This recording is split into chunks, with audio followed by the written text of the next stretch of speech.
Salut à tous les amis, j'espère que vous allez bien. Aujourd'hui on se retrouve pour une toute nouvelle quotidienne. Donc aujourd'hui je vais vous soumettre une petite idée.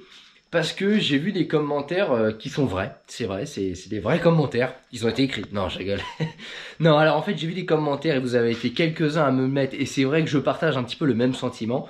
C'est que tu dis, c'est que vous dites, oui, tes vidéos elles sont bien et tout, mais c'est vrai que ça reste de la mécanique sommaire et pas de la grosse mécanique. Et c'est vrai, vous avez totalement raison. Et je l'avais déjà expliqué dans un live que j'étais pas contre de faire de la grosse mécanique. Le seul problème c'est que quand j'ai pas lieu de la faire, en fait, la faire pour rien me coûterait trop cher. C'est-à-dire que refaire un moteur, préparer un moteur, changer un moteur, etc. Vraiment de la grosse mécanique, et ben ça a un coût parce que les pièces c'est pas donné. Donc le faire pour rien, il faut pouvoir se le permettre. Moi, je n'ai pas les finances pour me le permettre. Donc c'est pour ça que je fais la mécanique que j'ai besoin de faire tout simplement. Donc en général, c'est pas de la grosse. C'est vrai qu'on espère d'ailleurs que ce soit jamais de la grosse mécanique sur nos véhicules, parce que généralement, qui dit grosse mécanique dit cher. Mais c'est vrai, ce commentaire a été très bien, et je vous l'avais également dit dans plusieurs lives, que de la grosse mécanique, j'étais un petit peu déçu de pas avoir fait la chaîne avant, parce que de la grosse mécanique, j'en ai fait juste avant de faire la chaîne YouTube. Donc j'avais, je le rappelle, refait entièrement une RX-8 que j'avais préparée. Donc prépa moteur, prépa frein, j'avais vraiment tout fait, la carrosserie, voilà, tout avait été refait sur cette RX-8. J'avais d'ailleurs partagé des images sur les réseaux sociaux lors de plusieurs sujets, donc Facebook, Instagram, où je vous invite à nous rejoindre, tout en description de cette vidéo. Et j'avais également fait le remplacement d'un moto-propulseur complet sur une Porsche Boxster 986, celle de mon papa, suite à une casse. Donc mon groupe motopropulseur, c'est quoi? C'est moteur et boîte. Parce que quand on avait acheté une Porsche Boxer, celle-ci sur le chemin du retour avait éclaté. Je vous en avais déjà parlé dans un live, je crois, ou même quand on a fait la conversion de sa voiture au bioéthanol, je vous avais montré un petit peu, je vous avais expliqué un petit peu l'histoire de sa voiture. Et donc c'est pareil, ça a été un gros chantier, parce qu'on remplace pas un moteur de Porsche Boxer si facilement que ça. Tout se passe par-dessous la voiture. Surtout que là où on l'a fait, on n'était pas équipé, parce que la voiture elle est tombée en rade, quoi. Elle nous a pas prévenu en nous envoyant un fax qu'elle allait tomber en panne. Donc voilà, on a vraiment fait ça avec les moyens du bord qu'on avait, c'est-à-dire qu'on n'avait pas de pont, hein, on avait levé la voiture avec des chèvres un petit peu, etc. Et donc on avait conservé ce moteur qui était cassé, donc une partie du moteur avait été déposée pour diagnostiquer, parce qu'à la base on était parti pour le réparer, parce qu'on pensait que ça allait être un poussoir, peut-être un piston, peut-être une bielle. Voilà, on avait des idées, parce que le bruit c'est vraiment, enfin le moteur c'est vraiment un bruit bien spécifique. Et en fait quand on est ouvert, pas de bol, la maladie des Porsche. Les cylindres étaient rayés et le catalyseur était remonté dans les pistons et ça avait pété les chemises. Bref, le moteur était totalement mort. 6 cylindres de rayés, une chemise de cassé. Bref, il y en avait pour plus cher à réparer que de refaire le moteur. Donc du coup, on avait laissé tomber ce moteur-là, on l'avait foutu dans un coin du garage. Et on avait tout simplement racheté un moteur qu'on avait fiabilisé, qu'on avait remis dans cette voiture-là. Fiabilisé, IMS, etc. Je vous passe les détails pour ceux qui connaissent les Porsche. Et donc ce moteur-là, il est resté à l'abandon. Voilà, ça va faire maintenant 1 an et demi qu'il est au fond du garage. Donc vous voyez, la chaîne YouTube doit avoir 1 an et 4 mois. Et ça fait 1 an et demi tout pile qu'on a fait ces remplacements. C'était juste avant la chaîne YouTube en fait. Donc du coup, voilà. Maintenant, si ça vous intéresse, ce moteur-là, on le ramène ici. Donc c'est un moteur de Porsche Boxster 6 cylindres à plat. C'est un moteur qui est mythique. Ce moteur-là, on peut le ramener au garage. Et on peut faire des vidéos dessus. C'est-à-dire que je peux vous faire plein de vidéos. Je vous dis juste ce qui me vient tout de suite à l'esprit. Le moteur, on peut le démonter. On peut faire des tutos de démontage. On peut faire un IMS dessus. Donc tous ceux qui ont des Porsche qui savent pas exactement ce que c'est qu'un IMS. Moi, des IMS, j'en ai fait. Je vous avais déjà fait une petite vidéo sommaire sur l'établi sur ce que c'est un IMS. Là, on peut faire une vidéo sur du concret, sur un moteur. Qu'est-ce que c'est qu'un IMS et comment on le remplace. Ça, c'est des vidéos qu'on peut faire. Ensuite, on peut faire des vidéos sur le fonctionnement d'une culasse, sur ce qu'on peut faire pour préparer une culasse. On peut faire des vidéos sur le joint de culasse. On peut faire des vidéos sur le calage des distributions. On peut faire des vidéos sur les calages variables des distributions sur les Porsche. Voilà, ça amène à plein de types de vidéos d'avoir un moteur qu'on peut déconstruire, reconstruire.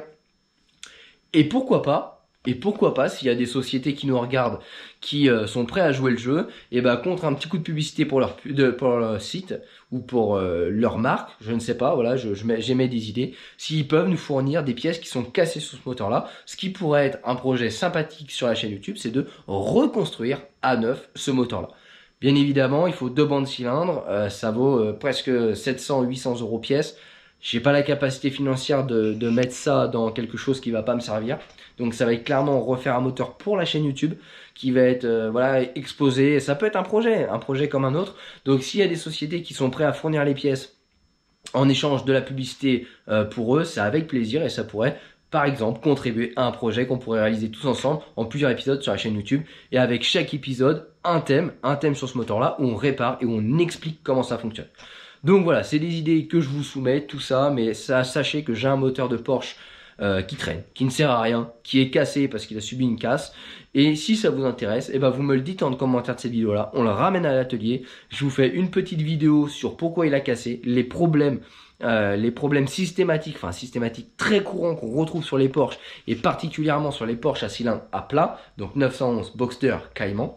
Et puis ensuite, on pourra se faire une panoplie de vidéos sur le thème mécanique et interne du moteur. Donc encore une fois, libre à vous les amis, dans cette petite quotidienne, je vous donne une petite idée. Sachez que j'ai ça à ma disposition, que j'ai ça à notre disposition. Et encore une fois, s'il y a des professionnels qui nous regardent et qui sont prêts à jouer le jeu pour ce projet, bah, contactez-moi, tout est en description de cette vidéo-là. Et ça pourrait être que plus intéressant pour les abonnés de refaire ce moteur à neuf. Ça pourrait être franchement quelque chose de super. Pour l'instant, sans le don de professionnel, eh ben, on pourra pas le faire parce que clairement, je vais pas mettre 1500 € dans un moteur dont j'ai pas l'utilité juste pour le plaisir de le refaire. Je sais, c'est dommage pour vous, c'est dommage pour la chaîne, mais j'ai pas l'argent qui tombe du ciel et je pense que vous pourrez comprendre ça. Par contre, je suis prêt à vous faire toutes les vidéos que vous souhaitez, que ce soit typiquement sur les Porsche ou que ce soit sur de la motorisation en général. Donc voilà, les amis, j'attends tous vos commentaires en description de cette vidéo-là. Si vous décidez majoritairement qu'on ramène ce moteur à l'atelier, eh ben on va le ramener. Je sais pas comment on va le rentrer parce que un moteur Porsche, ça fait quand même 200-250 kg. Sachant qu'il est complet, hein. Il y a juste un banc de culasse qui a été ouvert pour voir les dégâts. Et puis bon voilà, on a vu que tout était mort. Donc du coup on a dit ok, on se fait pas chier à démonter le reste, on l'a entreposé comme ça. Donc il n'y a plus de faisceau, il n'y a plus d'émission, mais le moteur est quasi complet sauf un banc de culasse. Donc très clairement, pour le rentrer ici, le mettre sur l'établi, le problème c'est qu'un moteur Porsche ça prend voilà, ça va me prendre la moitié de l'établi. Donc je pense pas qu'on va le mettre sur l'établi, mais on peut le mettre dans notre garage annexe pour l'instant. On fait le démontage là-bas et après pièce par pièce on le ramène sur l'établi. Et pourquoi pas une reconstruction, pourquoi pas une réparation. Mais en tout cas, toutes les vidéos mécaniques se passeront bien évidemment sur l'établi. Mais voilà, pour l'amener, ça va pas être très facile, sachant qu'il faut le prendre avec la chèvre, etc. Donc je pense que s'il y a vidéo parce que vous le choisissez, alors ce sera sûrement dans le garage à côté. Les amis, j'attends vos commentaires, je vais lire l'intégralité de ces commentaires-là. Et si c'est une idée qui vous plaît, si c'est un projet qui vous plaît, ou si ce sont des thèmes de vidéos qui vous plaisent, eh ben dites-le, n'hésitez pas. Et on va le rapatrier assez vite. Alors sachez que mon papa est à son compte. Mon papa a un bâtiment pour travailler. Et ce moteur-là est stocké dans ce bâtiment-là. Donc en fait, il pourrait me le ramener parce que oui, quand le confinement, c'est bien, mais quand vous travaillez, vous avez le droit d'aller travailler. Encore heureux. Donc il pourrait aller nous le chercher, donc moi je pourrais pas vous emmener là-bas parce que je respecte quand même le confinement. Et il me le déposera et bien évidemment, il me le déposera, il fait pas de détour, sachez que je suis sur la route chez mes parents qui passent devant chez moi. Voilà, je préfère préciser pour tous ceux qui vont dire « Ah, tu respectes pas le confinement ». Et voilà, il viendra me le déposer, on respectera scrupuleusement les règles des 1 mètre, etc. On se fera pas la bise, etc. Comme de bons inconnus. Mais en tout cas, voilà, sachez que j'ai la possibilité de le ramener incessamment sous peu. Quand je vous dis incessamment sous peu, c'est dans la semaine. Donc là, on est lundi. Je pense que mardi, peut-être mercredi, il peut arriver. Donc voilà, n'hésitez pas, répondez-moi vite là sous les commentaires et on s'organisera vite un rapatriement de ce moteur ici et je vous ferai une petite vidéo découverte et ensuite tous ensemble on va décider ce qu'on fait de ce moteur là, on le répare, on fait des vidéos, vous allez mettre les thèmes que vous voulez. Si y a des Porsches qui nous regardent et s'ils veulent voir des choses qu'ils ont entendues sur des forums mais qui ne savent pas réellement si c'est vrai, comment on fait, est-ce que tout le monde peut le faire, est-ce qu'il faut des outils, n'hésitez pas, tout en description de cette vidéo là, enfin des vidéos à venir. Et on se fera tout ça, je vais prendre un petit stylo, un petit papier et je vais tout noter comme je le fais habituellement. Et c'est pour ça que je lis quasi 90-95% des commentaires. Et sur un petit calepin, je note toutes les bonnes idées. Les amis, merci d'avoir regardé cette petite quotidienne. Je compte sur vous pour me dire si oui ou non on ramène ce petit moteur-là. Prenez soin une fois de plus de vous et de votre famille et on se retrouvera bientôt dans de prochaines vidéos. Les amis, n'hésitez pas à nous rejoindre sur Facebook et sur Instagram où on partage beaucoup de quotidiennes également. Donc avant ces petites quotidiennes-là, tout était publié. Donc la vie du garage était publiée sur les réseaux sociaux. Donc si vous voulez des avant-premières également sur les produits qu'on teste, sur les vidéos qui vont sortir, etc. N'hésitez pas à nous rejoindre. Facebook, Instagram et la communauté Facebook, tout est inscrit en description de cette vidéo. Pour les nouveaux, n'hésitez pas non plus à vous inscrire à la chaîne YouTube. Et nous, on se retrouvera très bientôt, soit pour une quotidienne, soit pour une vidéo mécanique, soit pour les tests produits. Les amis, merci d'avoir regardé cette quotidienne et je vous dis à bientôt. Ciao!